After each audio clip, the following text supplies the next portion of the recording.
And we welcome you to the W.B. Mason postgame. Bob Lorenz, John Flaherty, and Jack Curry with you. Game 162 is in the books, and the Yanks lose the season finale 5-2. Finish the season 82-80, and Flash, as the players pack their bags at their locker right now, got to be a sense of melancholy knowing you're not packing up and saying, what's our playoff destination city?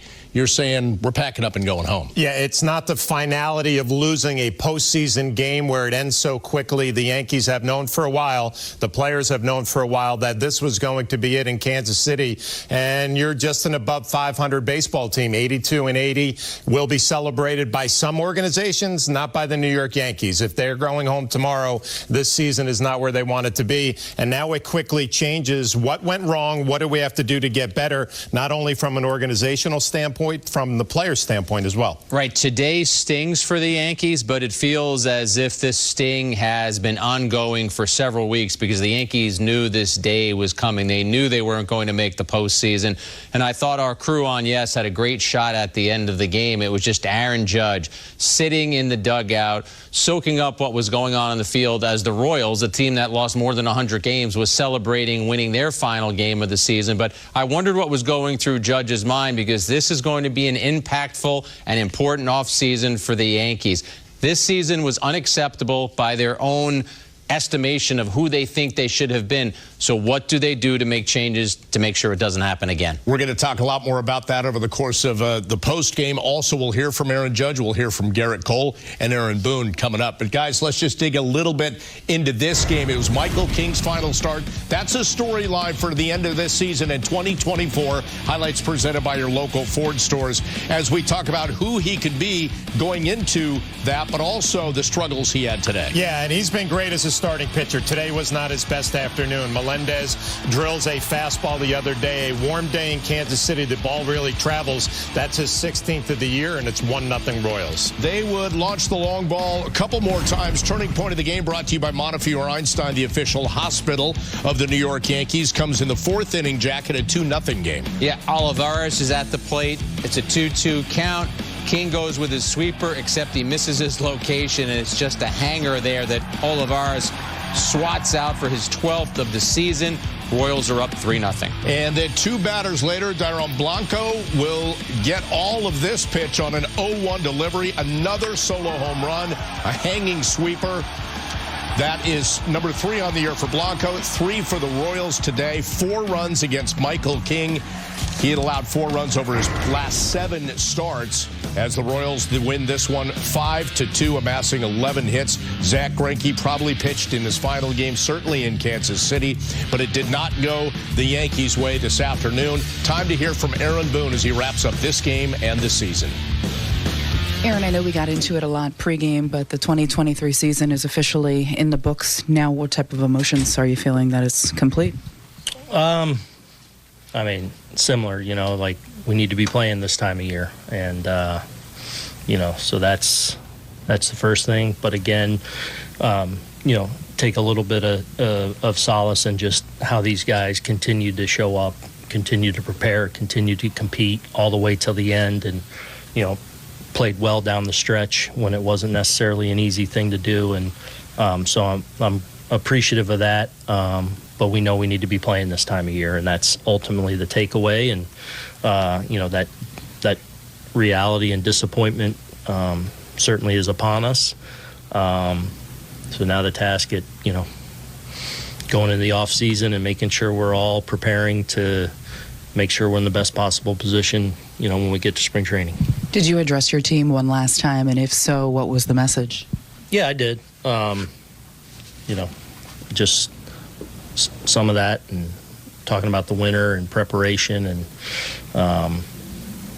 you know, and, you know, certainly my gratitude towards those guys for, you know, the way, especially our leaders, I think, set a really good tone for this team in the final month of the season. So, but, you know, certainly understanding that we all need to get better. Understanding that a lot can happen during an off season, but when you look at Michael King, do you expect him to be a part of the rotation next year? I do. You know, I think, you know, it's been a couple years now of big-time success for Michael. Transitioning, in the last, 6-8 weeks it's been into the rotation has been a success. Up over 100 innings now. And feel like, he started to show, but I feel like he's got a chance to be a really outstanding starter in this league, and looking forward to seeing that happen next year. Sean said before the game that Cashman and you invited him back next year. Does that mean you've been told that you're coming back? No, I think that's a little premature there by Case. We got to find, we got a number of things to sort out over the next few days. So, I've talked about wanting Case to be here and everything, and how he's been, but I think that's a little jumping the gun there. Earlier before the game, you mentioned how you're going to meet with Hal and Cash this week in Tampa. Are you going straight from here to there, or is that later in the week? Yeah, I'm not sure yet. Aaron, I don't know if you heard before the game that Tim Wakefield passed away. Just your thoughts on him and a big moment in your career. Yeah, just my heart goes out to their family, and I know his wife is dealing with cancer herself, and I know he's got children, and kind of brokenhearted over that, and just praying for their family, and thoughts to all the Red Sox organization, but around baseball where Tim was beloved, but obviously a sad day. Aaron Boone and Tim Wakefield forever linked. We're going to have more on Wakefield coming up just a little bit on this post-game show. As for Aaron Boone, the entire post-game, a little reflective on what he said to his guys, Jack, and the way he saw the season unfold through his eyes. You look at his record during his time as a Yankee manager, and he's won 58% of his games. He's had a 103-win season, a 100-win season, a 99-win season. But this season, and I keep using this word, this season was unacceptable. And Aaron Boone will be the first one to tell you that.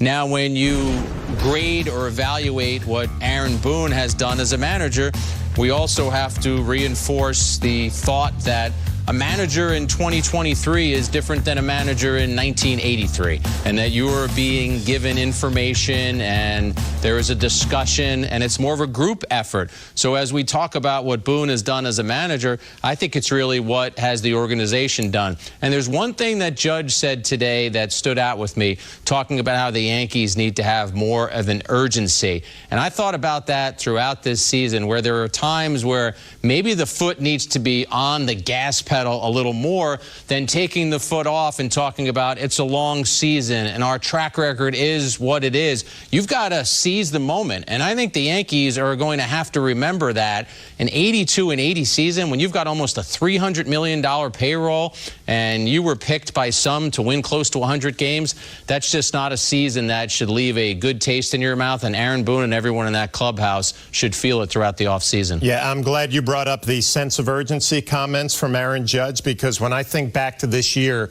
and how many times we've been sitting at this desk and you hear players say, we'll be fine. It's a long year. We're a championship club. Almost like if you just play for the Yankees, a championship or the postseason is going to happen. And obviously the players in that room found out this year that it's not that easy. The one thing I will say about Aaron Boone all year long, he was always saying, we have to play better. We got to find a way to play better. So I didn't think that he had a lack of urgency. I think maybe some of his players had a lack of urgency and an attitude like it's just going to happen because we wear this uniform. And I always think that you have to look at the end of the year when the Yankees knew they were not going to the postseason. How did their club play? They played great during the last month of the year. I know a lot of that is young players trying to put their stamp on their career, trying to get to the major leagues and stay there. But that team never gave up on Aaron Boone, and that's a good sign that a club wants to continue to play hard for their manager. You can certainly make the case that Anthony Volpe did that. He was a big storyline going into the season. He earned a spot on the major league roster, the starting shortstop job, and they said he's not going anywhere. Well, Volpe played 159 games. The batting average, not what he would want, 209, but 21 homers, 60 runs batted in, and 24 stolen bases. Let's hear from Volpe breaking down the 2023 season. Anthony, overall, how would you sum up your rookie campaign? Yeah, I guess it's pretty fresh, but there's so much work to do for me, I feel like personally, and then as a team, we all know that we weren't even really close to our goal, but we feel like we have the guys and in the clubhouse here and going into next year that we're going to put in the work, and we know where we got to get to. What are some areas that you said, or that you feel like you need to do some work in? Everything. I mean, this is my rookie year, 22 years old. I don't think there's a 22-year-old in the world that doesn't have everywhere to get better. So I feel like I learned a ton this season, and maybe in a couple weeks start to break everything down and get to work. What's your biggest takeaway? It was just a lot of fun. I think some of the best, obviously, players in the world I've been able to be teammates with, but some of the best people, some of the best relationships I've been able to form this year. So obviously no one's satisfied and no one's happy, but I feel like knowing that everyone prepared and worked as hard as they possibly could, and just enjoyed our time together. Was there a personal pride in the number of games you played this year, staying on the field as one? Yeah, I feel like that's just what I kind of want to bring to the table. I want to prepare every day. I want to be available for the team. So definitely put in a lot of work and effort to try and stay as fresh as possible, and hopefully going forward I can. Anthony, when you look at your stat line, what jumps out at you? The losses. I feel like just as a team, for me personally, I mean, I feel like it translates to that. So at the end of this year, I mean, that's what I'm going to take away, and I think that's what everyone's going to take away, is that no one's individual anything was good enough. So I feel like a lot of people are very, very motivated. Have you felt any fatigue at the end here, just having never played this many games before? No, I mean, I felt fresh whole year. So, yeah, definitely ready to play another month, hopefully a month plus. So that's what we're all working for, and that's what I think going into every season everyone's preparing for. It's not just 162. For us, it's, I think, 162 plus. What's the biggest thing you learned this year? I have to get back to you on that, but yeah, I just think learning how to play in New York, play on the Yankees, and find my role. So it's obviously a lot different, just doing stuff like this and everything like that. So I feel like going forward, I mean, this is a foundation. I can definitely keep building on it. When do you plan on starting your off-season program? A couple weeks. Up here and then down in Tampa. During some of the toughest times you had, toughest periods, what kept you positive? What kept you going? No, I mean, for me, it's always a new day, a new opportunity, a new game. So regardless of good or bad, you can't really ride the roller coasters or anything, because you always had another game, another opportunity the next day that, I mean, in a way, it's a lot easier to do at this level, because you got to win every night, you got to perform every night. So regardless of anything, that wasn't really the hard part. Well, you can bet that Anthony Volpe learned a lot in his rookie season. Now, guys, I want to look at him through two different lights. One, he played 156 games. They said he's not going anywhere. Very good defensively. Could the numbers have been better? Yes. Could he have had less downs in his season? Sure, any rookie could. Having said that, Jack, let's go to another parallel universe in which he plays 60 games. The Yankees panic and pull the ripcord on him, send him to AAA.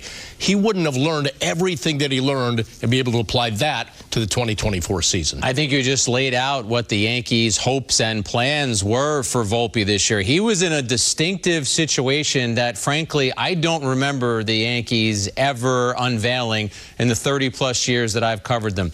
This was on-the-job training. They knew he had not played at AAA, but they loved the player enough from what he had done in his minor league career and then what he did in spring training when he was around all these players, that they said, we're going to let this 21-year-old, who will turn 22 during the season, we're going to let him go out there at shortstop, and as you said, Bob, there are going to be potholes, there are going to be detours, there are going to be times when he struggles, but they were going to let him work his way through those moments. And if you look at his season overall, he's 20-20 in homers and stolen bases. That's a positive. Defensive runs saved, he was at +17, +16. That's a positive. I think the batting average is something that obviously could improve. Too much swing and miss in his game.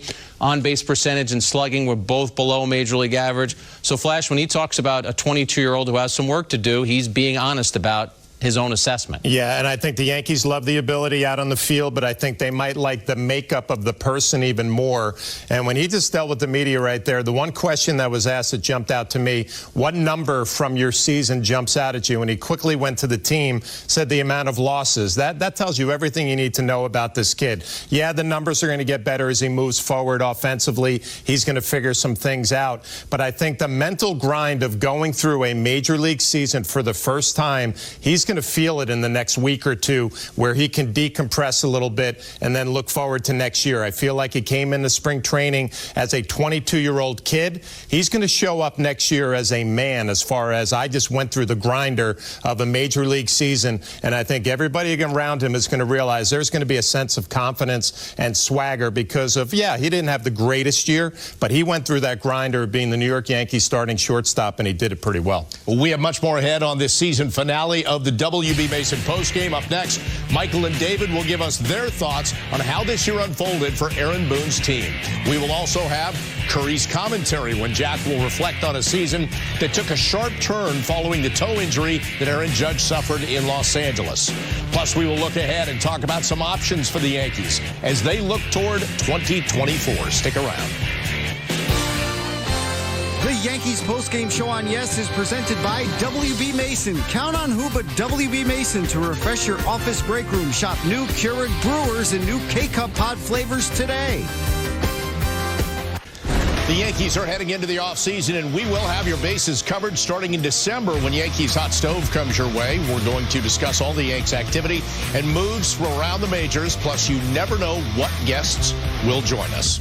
Good to have you back once again. Yanks lose the season finale to the Royals 5-2. One of the other storylines late in the season, Michael King morphing into a starter potentially for 2024. He took the loss today, 4 innings, 4 runs allowed, 3 on solo home runs. Let's hear King breaking down his outing with the media and Meredith.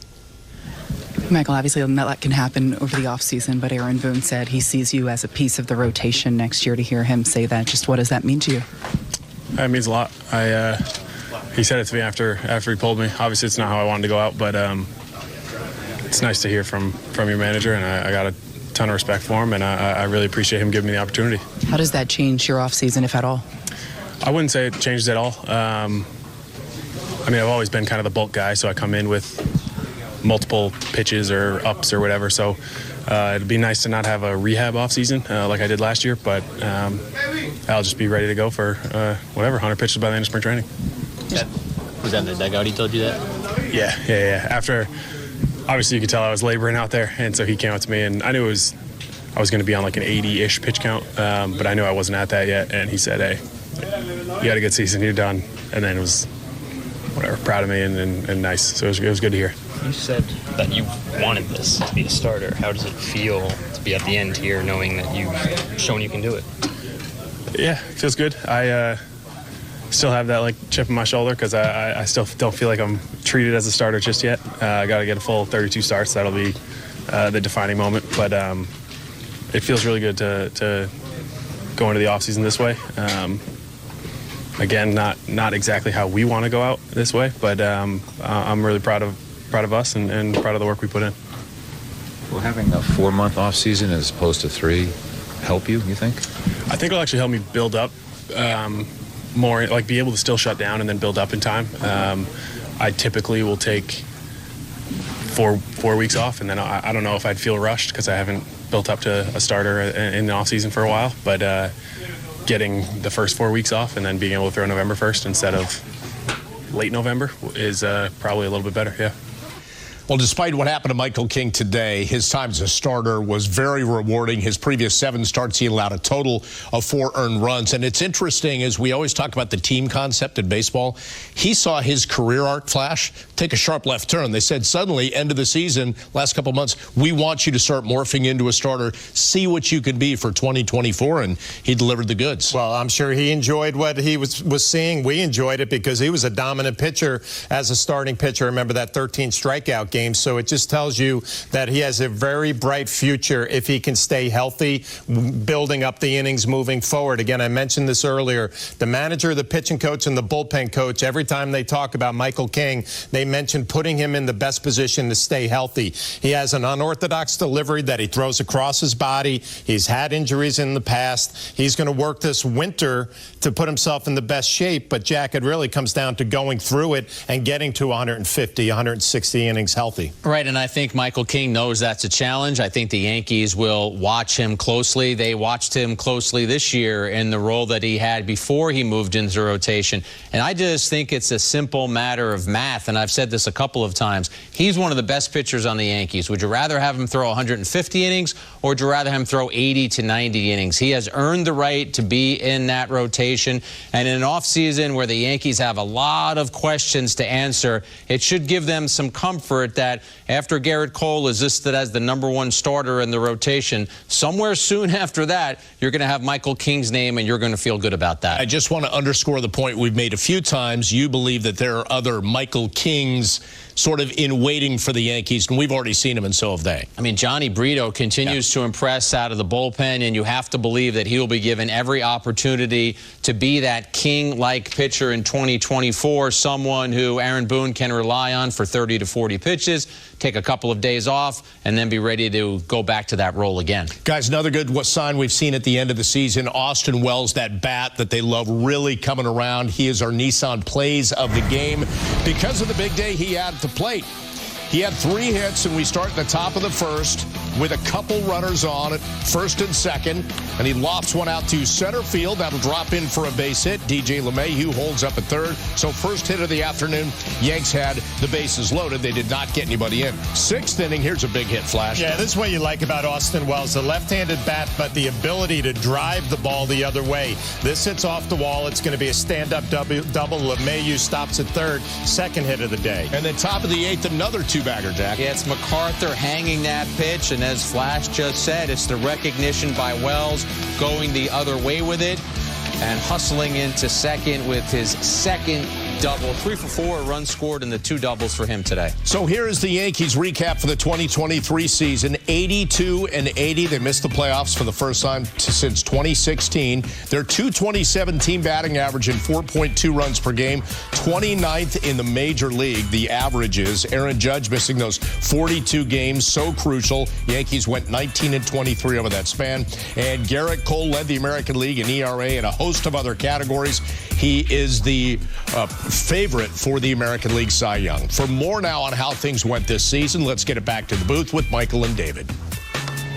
Well, thanks a lot, Bob. The Yankees have one thing to celebrate right now, and that's the fact that they finished over 500 for the 31st season in a row. But that's not the way the Yankees were built. They were built this year to go to the World Series. And this is a team that when they lose in the ALCS, they say that the season was a failure. So you'd have to say that this season was a failure. Well, I think Brian Cashman said it about a month ago, really, 6 weeks ago, that this season's a disaster. And this is a team that was picked by most prognosticators. Really, a lot of baseball savants said, you know what, this is the #1 team that's going to make it to the World Series. This was the pick. The Yankees were the pick to win the World Series this year. And to not even make the playoffs certainly is, you can't say it's a disaster. You can't say it's a disaster. I think I agree with Brian Cashman. I'll tell you what, there are many things that went wrong, but let's actually be glass half full at the beginning here and talk about the things that went right. #1 would obviously be Garrett Cole. He's presumptive American League Cy Young Award winner. He just put on a clinic out there. Well, he did, and he's going to win the American League Cy Young Award, and it's really not even close. I mean, it's a foregone conclusion that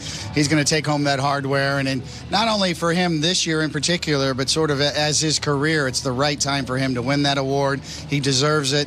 A lot of the writers factor that in terms of, career achievement. It's his time now for him. He deserves it, and he had the season to back it up in this particular year. And another part of the pitching that also did quite well is the bullpen. Very quietly, they've pieced together a bullpen. There were injuries out there, people that they were going to depend on. They went down for the season. Bottom line, top in ERA, all the other categories, they're right up there as well. Opponents batting average against. And that's one thing that Aaron Boone and Matt Blake do very well, is massage that bullpen and make it very effective. They do, and they do a great job with pitch design. Every one of those guys has kind of gone through the washing machine, so to speak, and come out with different grips. A little tweak here, a little tweak there, good movement, whether it's side-to-side movement or a whirly or a sweeper. They've all kind of adhered to that kind of a plan. And the one guy in the middle of that bullpen that I think was a great find was Ian Hamilton. Out of nowhere, they found this guy, and I think you can count on him to be a high-leverage reliever for them next year. You know, we keep talking about Garrett Cole's Cy Young-like season, and, you know, he had a great ERA,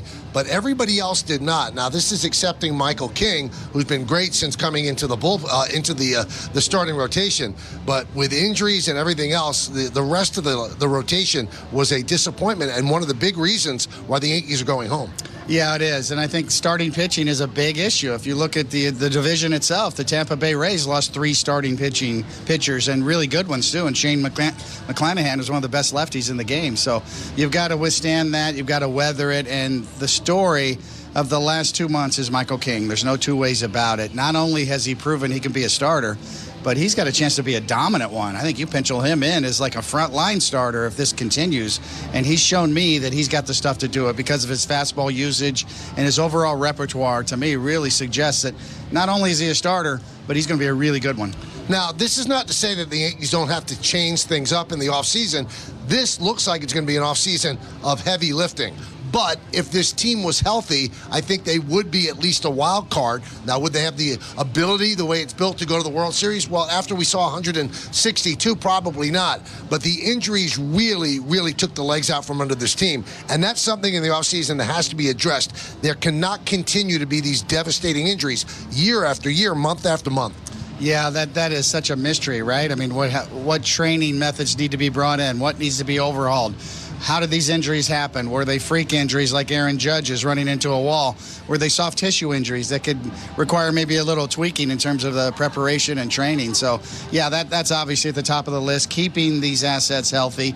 And then secondly as well, the game has changed. It's becoming quicker, more athletic. The rules changes certainly have had an impact on the field. The teams that are younger and more athletic with team speed are the teams that thrive this year, and you need to get ahead of that curve moving forward. So there's a lot of things that have to be done. Obviously, there's positions that are going to be open. Who's going to play center field? How's the rotation going to flesh out? Obviously, third base as well. Left field is another big question mark. So they've got some big decisions to make if they want to continue to be the Yankees that we know in 2024. It's going to be a really interesting offseason because everything's on the table, including creative trades. What do you do with some contracts that you have? Can you attach those to a prospect and then bring back another contract that might match up with you? And not only that, trades, free agents. I mean, everything is on the table for the Yankees. A complete overhaul, a complete evaluation. I wouldn't be surprised to see a really creative trade with contracts attached and, you know, one going this way and another one coming back, and then maybe find matchups in that regard to get really creative on the trade side. Well, it's going to be an interesting winter. It's been an interesting season. Not the kind of interesting that you want, Bob, but certainly interesting to say the least. Back to you guys in the studio. Michael, you are right about that. Thank you, fellas. You're going to want to stick around. Up next on the postgame, Jack will reflect on key factors that hurt the Yankees this season, and they'll talk about how some of their players might fit in next year. The Yankees postgame show on Yes is brought to you in part by Audi, the official luxury vehicle of the New York Yankees. Visit your tri-state Audi dealer today. The season began with hope and optimism, as it always does. The Yankees had signed MVP Aaron Judge to a $360 million deal. They had added Carlos Rodon for $162 million, and they believed he'd form a dynamic 1-2 punch with Garrett Cole. The Yankees called themselves a championship-caliber team. One projection system pegged them for 99 wins. For a while, that dream stayed alive. But once Judge injured his toe at Dodger Stadium in June, that dream became a fallacy. The Yankees were exposed as an aging team with questionable roster construction, too many bruised players, not enough left-handed hitting, and, heck, not enough hitting, period. their offense was historically bad. Injuries are a part of baseball. Every team gets them, and every team must figure out how to survive and thrive without important players. When Judge went on the injured list, the Yankees were 36-25, a slightly better record than the Dodgers. The Yankees plummeted without Judge because their next tier of stars were dreadful. Stanton, Rizzo, LeMahieu, and Donaldson all floundered. Obviously, we now know Rizzo's struggles stemmed from an undisclosed concussion. Still, the paucity of offense was alarming. Too often, the Yankees looked lifeless, barely registering a winning record against losing teams. Once general manager Brian Cashman called the season a disaster in late August, it was clear the Yankees were waving the white flag. Cashman accepted the blame, so did manager Aaron Boone. I think both will return and have the chance to fix New York's problems. A $295 million team isn't supposed to struggle to finish above 500. There was a burst of energy in September as Jason Dominguez debuted with a homer off future Hall of Famer Justin Verlander. The Martian hit 4 homers in 8 games, and I envisioned him being the center fielder in 2024. Then he tore a ligament in his elbow and had Tommy John surgery. He will be gone for 9 or 10 months, so the Yankees need a center fielder. Actually, they need a lot of pieces. On the to-do list, the Yankees should add some left-handed power. The stadium has an inviting right field porch, but only about 1/4 of New York's homers came from the left side. The Yankees should embrace youth. Anthony Volpe had a developmental rookie season, blending power and speed and defense. He needs to eliminate some swing and miss from his game. Oswald Peraza is an elite defender and deserves steady at-bats. Austin Wells' lefty swing belongs in the Bronx.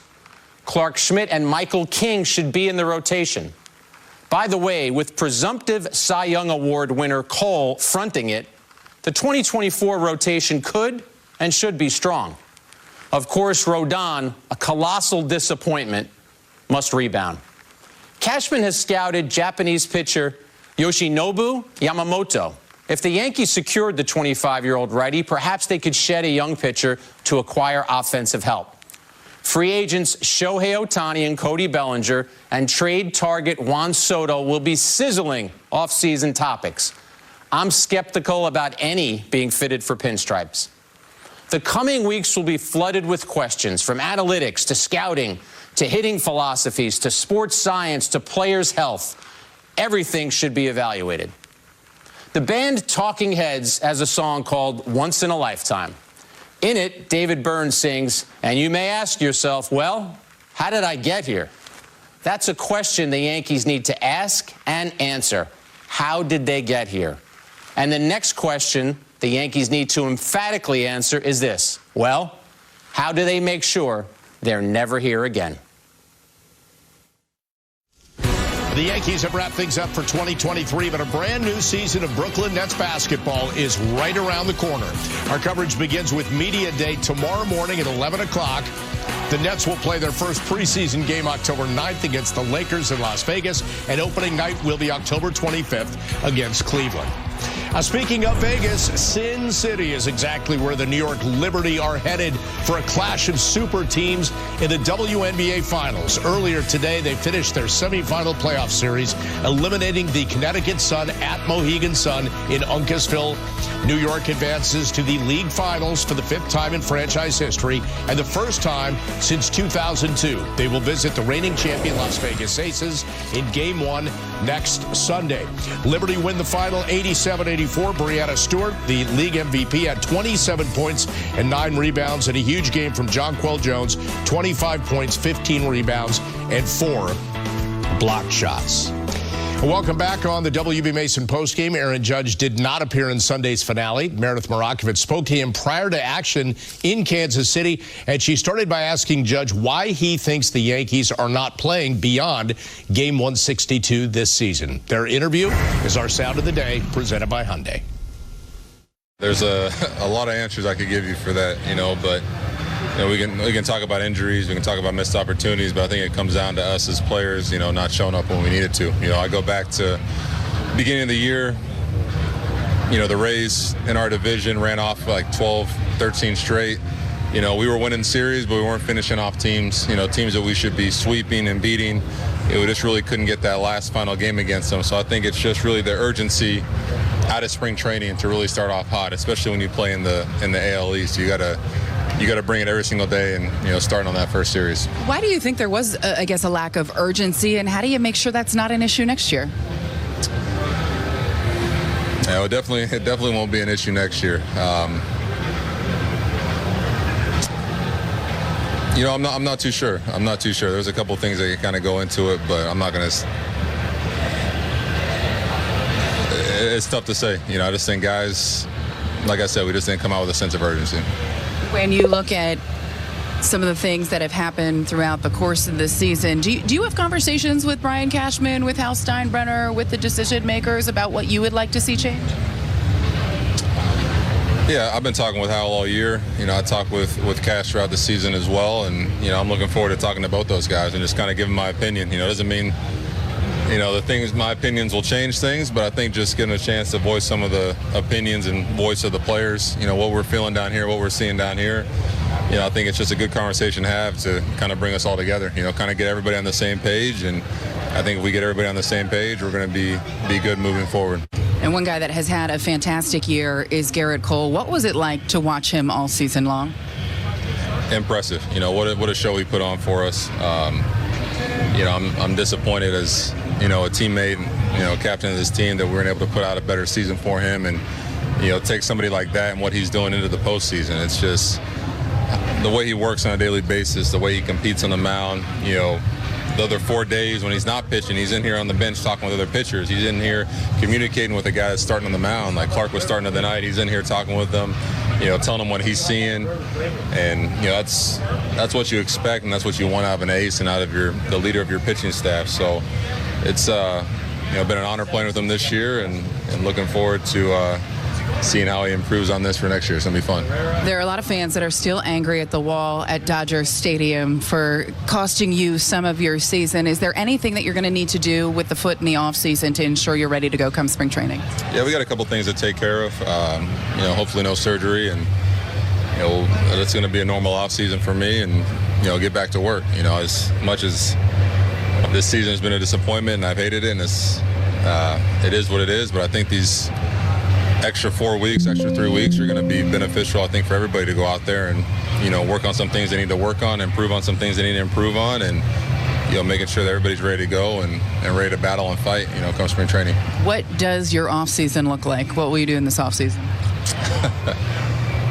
You know, every off-season, you know, I try to maybe take, you know, kind of 2 weeks to get away from everything, you know, kind of try to forget about baseball, and then kind of reflect on the season, reflect on the good, the bad, what I need to improve on, you know, where I need to work on, and then it's time to go to work. So, you know, I'll definitely be using these extra couple of weeks wisely, and take a couple of weeks off, and then it's right back to the grind, you know, right back in the weight room, in the cage, just figure some things out to help put this team in a better position. Well, if at any point in time during this offseason a couple weeks pass and you get tired of not talking to the media, you just let us know. You're always welcome here on the Yes Network. Aaron, as always, thank you for the time. Enjoy your offseason. No, thank you.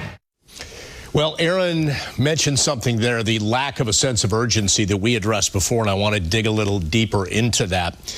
I understand the teams have performance science and mental coaches that say, keep it positive, move forward. We hear that a lot, like, hey, got to throw this one away. There's a game tomorrow. And I get that mentality.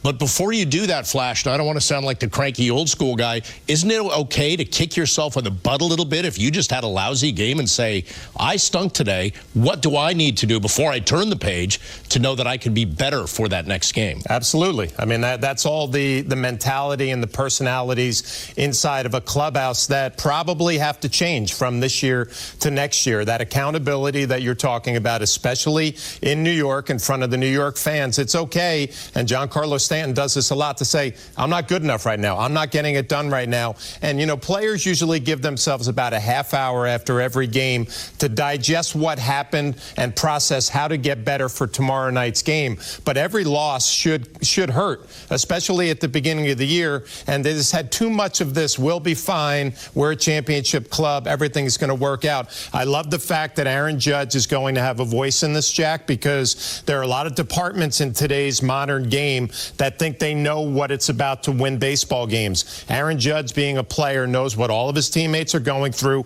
what they need to be a winning ball club. I love that he's going to have a big voice. A handful of times at the end of September, I think we've gotten the most unfiltered version of Aaron Judge that we've heard since he became a Yankee.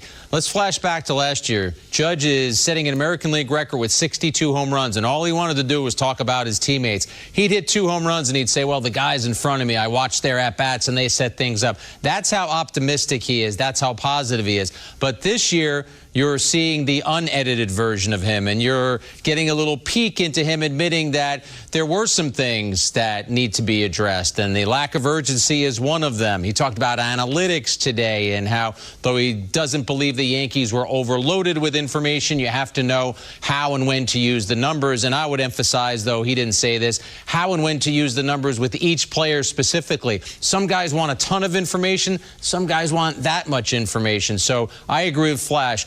You gave this guy $360 million, and you made him the captain. His voice should matter. Also, if you base everything on the analytics or numbers, let's say over the past 2 seasons, they bring in 10 players. Aaron Judge should have the voice to go to Hal or Aaron Boone and say, hey, I'm going to tell you right now, 4 of those guys were not a fit for the clubhouse. It feels like that's lost a little bit. The humanity, the who's actually a good teammate, who's the guy that's willing to put himself on the line all 162 games and compete. Saw Joe Torre at Old Timers Day, and he reminded me that the heartbeat matters, right? The heart of every one of the players in that clubhouse. And that's why I just mentioned, I think some of the personalities have to change. Some of the most successful teams that I had ever been a part of, when we lost the game, it hurt. And you could tell it hurt with everybody in that clubhouse. They were going to come back the next day with a vengeance to make sure that it wasn't going to hurt again. You wrote a book about the '98 Yankees, a relentless ball club that weren't filled with the greatest, most talented players, but they had heart and they had grit, and they came at it every day. Yeah, they weren't saying in May or June, well, we're the Yankees and we're going to be okay. They were at it every day, relentless, resilient. And Bob, to your point about potential toxic personalities, there's one on the Yankee ledger.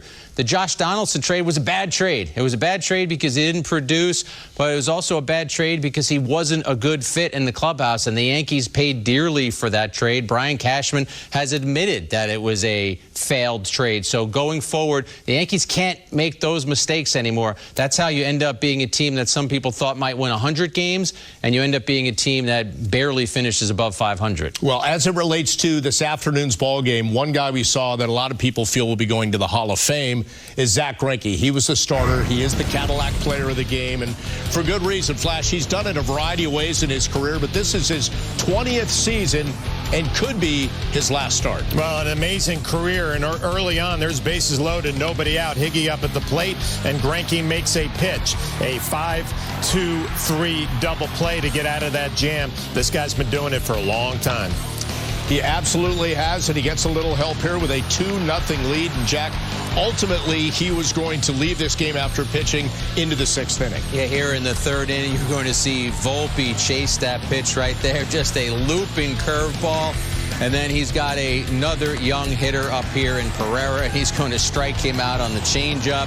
He doesn't overpower you, but he can torment you. And with 225 wins and a WAR of over 70, I think he's a Hall of Famer. Well, he's a 6-time All-Star, 6-time Gold Glove winner. He fielded his position very well as well. Again, his 20th Major League season. He said after the game that he has not quite decided whether this will be it for him or not. Well, in case you missed it earlier today, sad news broke during our pregame coverage with the Red Sox announcing the passing of franchise legend Tim Wakefield at the age of 57. He pitched for the team from 1995 through 2011, which included World Championship seasons in 2004 and 2007. In a statement, Major League Commissioner Rob Manfred called Wakefield one of the most unique pitchers of his generation. After he began his career with Pittsburgh, Wakefield's iconic knuckleball led him to 186 wins as a member of the Red Sox, third most in franchise history, behind Roger Clemens and Cy Young, who had 192 each. He was also committed to charity off the field, as reflected by how he won the Roberto Clemente Award in 2010 for the work he and his family did serving New England communities. The honorary chairman of the Red Sox Foundation, Wakefield spent close to 3 decades in the organization as a player, broadcaster, and special assistant. We are back with our Toyota leaders, and these are part of the incredible crew that Flash Jack and I get to work with every day, taking you behind the scenes. Jeff Perlish, look a little devilish right there. And again, George Grichello, everybody involved here at Yes, Josh Isaac, Mike Medvin, Eric Roldan, Mike Cooney, Cameron White, Ryan Rutherford, Jerome Mugavero, Megan Bagnulo, Seth Rothman, Jeff Quagliata, James Smythe, Glenn Giangrande, Paul Ferrigno, Chris Lupi, Joe Bush, Monica Dobson, Kevin Brady. They're all in that picture, and we thank them so much. Makes it easy to walk in the door every day, doesn't it? You know what? Being a player, the one thing you miss when you retire is being a teammate, right? And then you walk into the Yes Network and you get to work with all of these great people. You just saw the pictures of them. They bring it every day, right? We don't have guys that aren't accountable. They come every day and they show up, and there's not an attitude problem with the Yes Network, Jack. No, we are the ones who are pictured on camera so everyone knows us, but these notes right here, they didn't come by themselves. There's a whole team behind us that is making us look good, that is helping putting these shows together, entertaining you, bringing you the information. So I got to find out, Bob, how can I get a copy of that picture? Is Josh Isaac going to? Yo, Josh when are we going to get a that. copy of that? We need a copy. We should probably have that framed. I think Josh. Seth Rothman, the graphics guy, has a copy of Seth that. Should so do he that. should be sending it to us. Seth's the guy in our team that just walks into my office and hardly says hello before he's just like, "What do you got for comment, me?" key. I need it now. Yeah, that's what boom, he says. Done. That's the way we work around here. Back to baseball now. Garrett Cole did tremendous work all year as well, and it will likely result in the first Cy Young Award of his career later this year. Prior to the season finale in Kansas City, Cole talked with Meredith about how things went for the Yankees in 2023. Yeah, definitely a tough season for us, and some opportunities to learn about ourselves going forward. I am happy that we finished over 500. I've been on a couple clubs where, probably right about the same time, the writing was on the wall that it wasn't going to work out to get to the postseason, and those teams didn't finish over 500. So I'm proud of the guys for doing that, and looking forward to getting after it this offseason and getting better prepared for next year. What has this group learned? What have you learned? Yeah, I mean, that just reinforces, the saying in spring training about, everything looks good on paper, but, where you sitting in the standings when Meredith interviews you in September is the real question. So, look, just overall, we're going to have to be better. And there's no way around it. Is there anything in particular that you see that stands out to you, an area that this team can improve, or a process part of it that can improve? Yeah, I think the blessing about the Yankees is that, they're always self-evaluating, and as an organization, they're, committed to winning. So it means evaluating the entire process, really, in all different areas. There are probably some areas that should be more of a focus, but that's kind of a little bit above my pay grade. As a player, I think you should just be looking to improve across the board, and off the field, on the field, strategy, training, whatever you can. You just have to have that hunger to keep getting better. Do you get involved at all in those conversations with Aaron Boone, Brian Cashman, the front office staff, about what you see? I mean, I'm here to help, so I'll answer any questions straightforward. I mean, that's who I am. I think Judgy does a great job of getting the players' consensus and our conversations together. Obviously,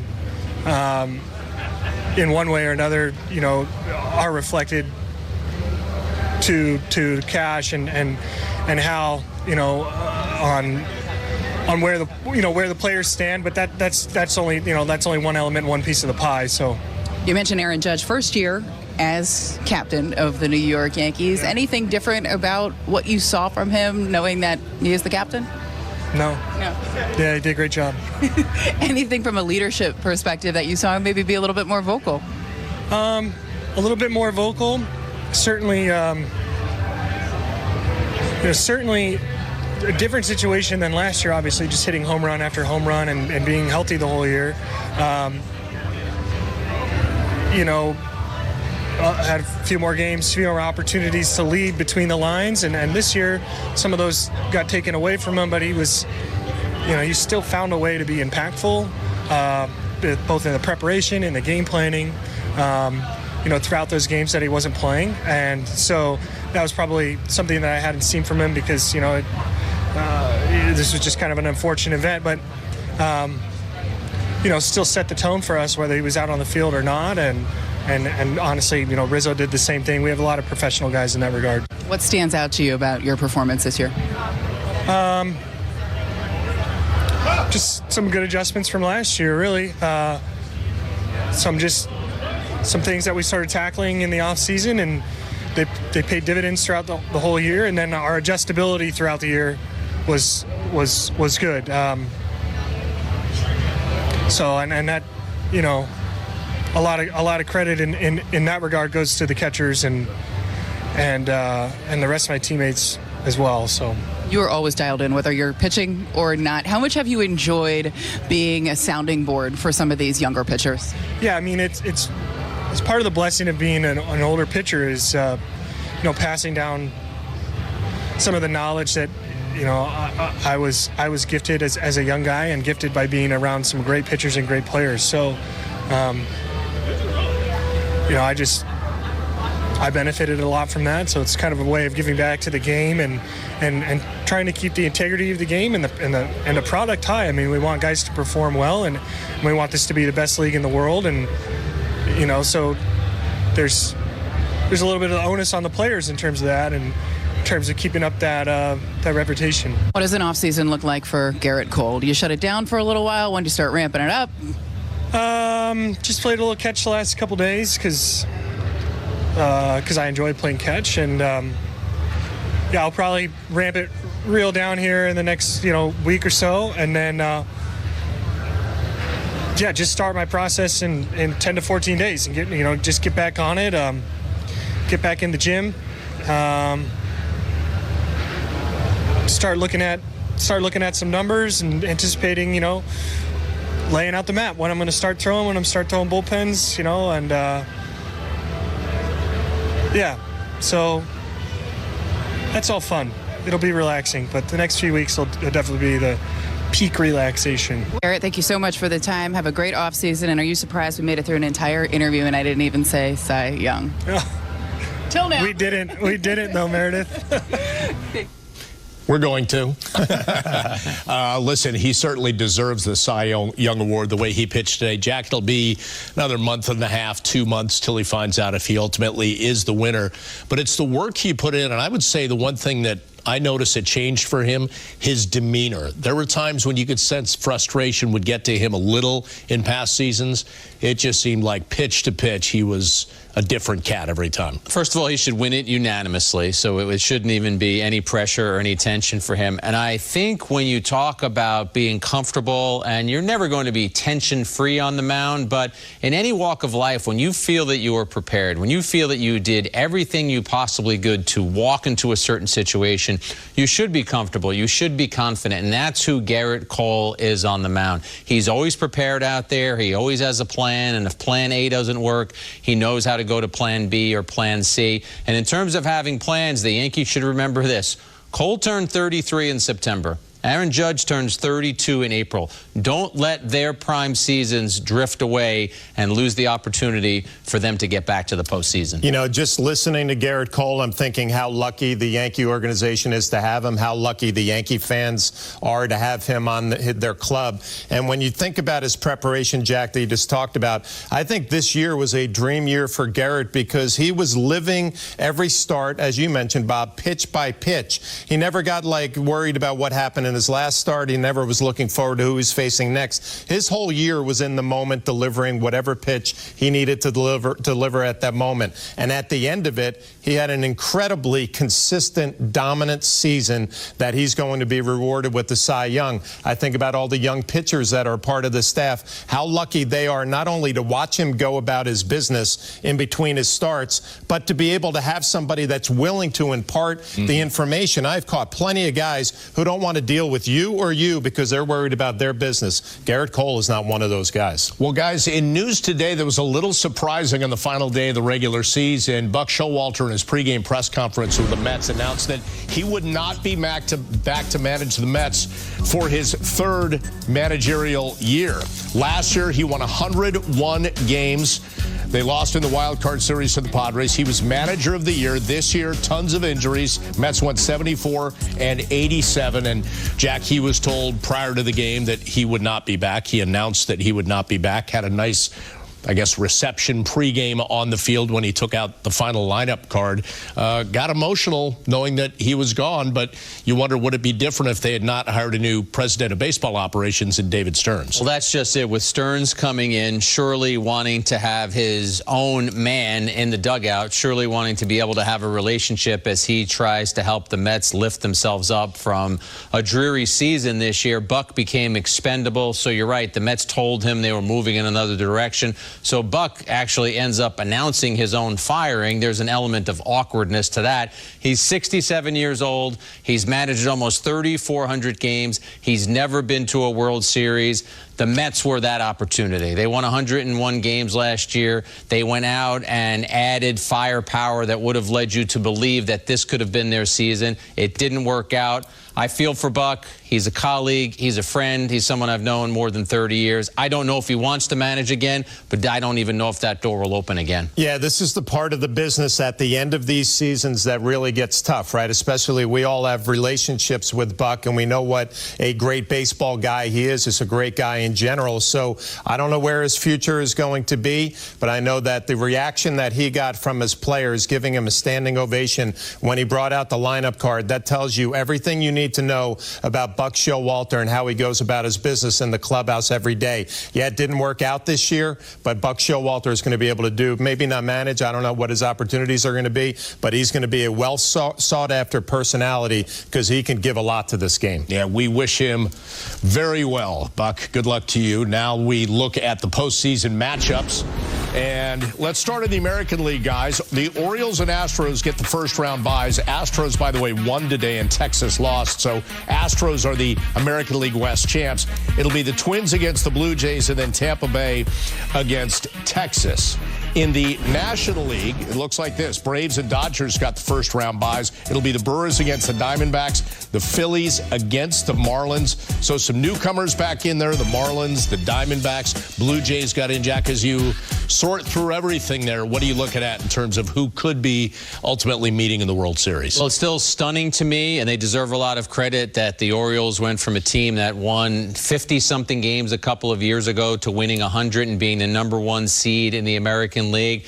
But out of the American League, I like the Astros. I like their pedigree. I like their experience. I like their resilience. They lost Altuve for 72 games this year. They lost Alvarez for 48 games. They had no McCullers. They had no Garcia. And yet they figured out a way under Dusty Baker to not only get in the postseason, but to get one of those byes.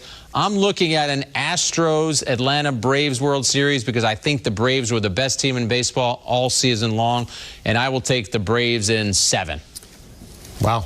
That's very definitive. Boom, in 7 games. I didn't know I had to make a prediction in that many games, but I love the Atlanta Braves as well. I mean, you watch them all year long. They are relentless offensively. I know that they have some injuries in their rotation that is going to hurt, and their bullpen is shaky at best. But I think that lineup is going to be very dangerous, and I'm not going to put a number on 5, 6, or 7 games, but I like them to go all the way. And I'm just going to throw out there, the Toronto Blue Jays are a very interesting team to me. Their pitching is really good this year, and they got hot at the right time. They've been playing playoff-style baseball here the last couple of weeks. They get right into it here soon next week. They're going to be a dangerous team because how well they've been playing lately with that pitching staff. A lot to keep an eye on. We've got to take one more break here on the WB Mason postgame. Some final thoughts coming up from the studio on the 2023 Yankee season.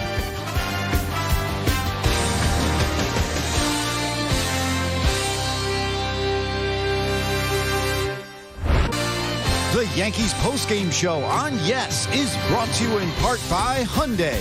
It's your journey. Own every mile in a brand new Hyundai.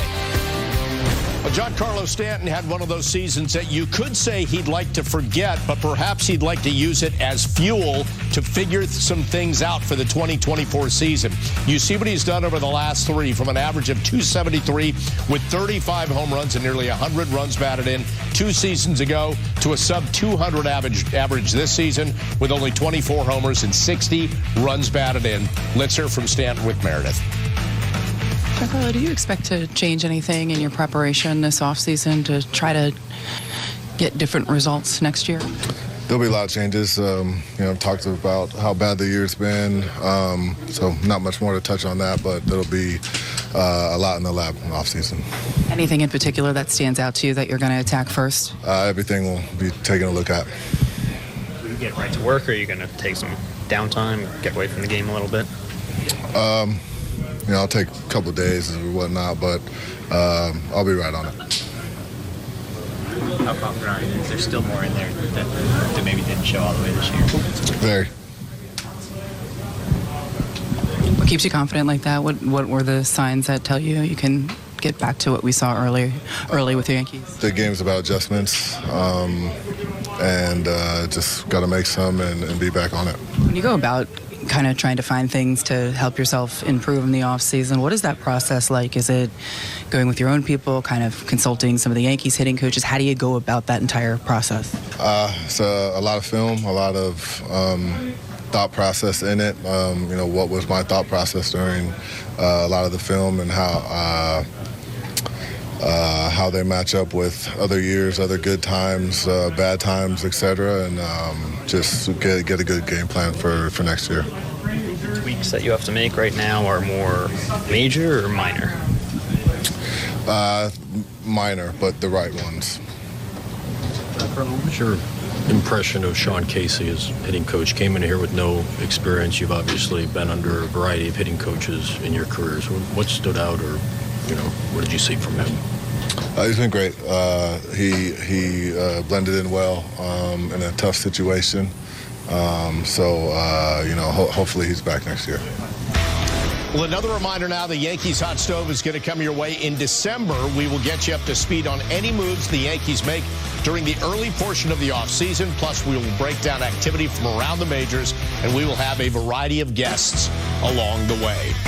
As the Yankees head into the offseason, these are the players they have on the roster now that will be free agents, and a bunch of pitchers. Luis Severino, Wandy Peralta, Frankie Montas, who just came back after his surgery, Keenan Middleton, whom they acquired midseason, and then Isaiah Kiner-Falefa. So, Jack, as you take a look at that group, do any factor in 2024? I think Montas could. We talked about that yesterday. I don't think it was a coincidence that the Yankees, after his minor league rehab, wanted to get him back at the major league level, because you could sign him to a one-year incentive-laden deal and have him as someone who could be backup for your rotation. You're always going to need more than 5 starters.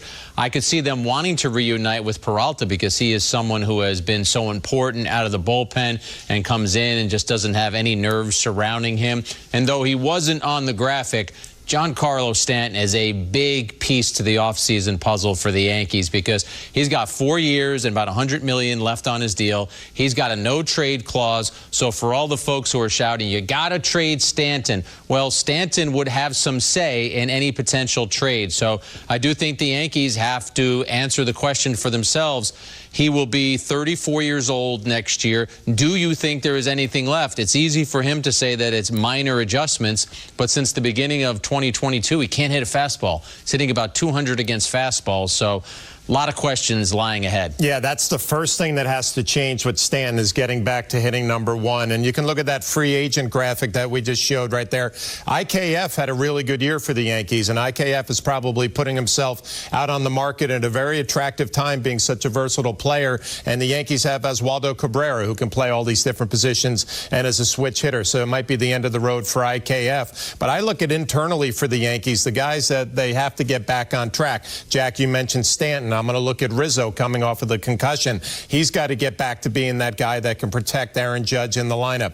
DJ LeMahieu had a terrible year, but really rebounded at the end. So maybe there's some excitement that he can have a solid year next year. They have to take care of the veteran guys and bring them back in a better spot, because once we saw this year that Aaron Judge went down and the veteran star players around him didn't respond, everything fell apart. So those veteran guys have to get back on form next year. Well, there is a lot to keep an eye on, and obviously we will chronicle all of it for you during the offseason.